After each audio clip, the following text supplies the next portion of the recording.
ध्यान से सुनिएगा, बहुत सुंदर कहानी है। एक व्यक्ति था जो वन की ओर गया लकड़ियों के काम से, और लकड़ियां काट ही रहा था कि उसने देखा कि एक शेर धीरे धीरे उसकी ओर आ रहा है, और उसने अनुभव पहले ही कर लिया और वह एक वृक्ष में चढ़कर बैठ गया। उसने देखा शेर आया, उसने शिकार किया, कुछ खाया और चला गया। वहीं से एक लोमड़ी आई और उसने देखा कि शेर ने शिकार किया है और बचा कुचा जो था वो उसने पाया।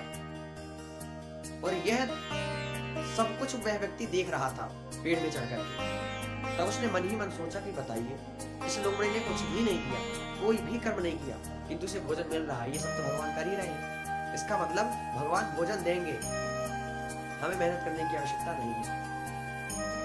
और वह उसी वृक्ष के नीचे पालथी मारकर बैठ गया, और अब उसके मस्तिष्क में चलने लगा कि भगवान स्वयं मेरे भोजन का जो है प्रबंधन करेंगे, मुझे कुछ भी करने की आवश्यकता नहीं है। और ऐसे ही बैठा रहा। थोड़ी ही देर में एक महापुरुष संत वहां से गुजर रहे थे, उस रास्ते से निकल रहे थे। उन्होंने पूछा कि भाई तुम क्यों यहाँ बैठे हो, इस सुनसान जंगल में, यहाँ पे खतरा है, यहाँ क्यों ऐसे बैठे हो? उसने अपनी सारी बात संत जी को बताई। जब संत जी ने सुना तो उन्हें बड़ी जोर की हंसी आई, और ठाके मार के संत जी हंसे। फिर उन्हें कहा तू मूर्ख है, तू पागल है। क्यों? क्योंकि अरे पागल, तू मुझे ये बता, तूने लोमड़ी को ही क्यों देखा, तूने शेर को क्यों नहीं देखा कि वो स्वयं तो पा ही रहा है, साथ में 4 लोगों को और पवा रहा है। तो तू लोमड़ी क्यों बनना चाहता है? तू शेर बन, शेर। तू भी पा और 4 लोगों को तेरे द्वारा और मिले, ऐसी क्षमता रख। तब उस व्यक्ति को बड़े प्रेम भाव से समझा करके, और तब उस व्यक्ति को समझ में आया।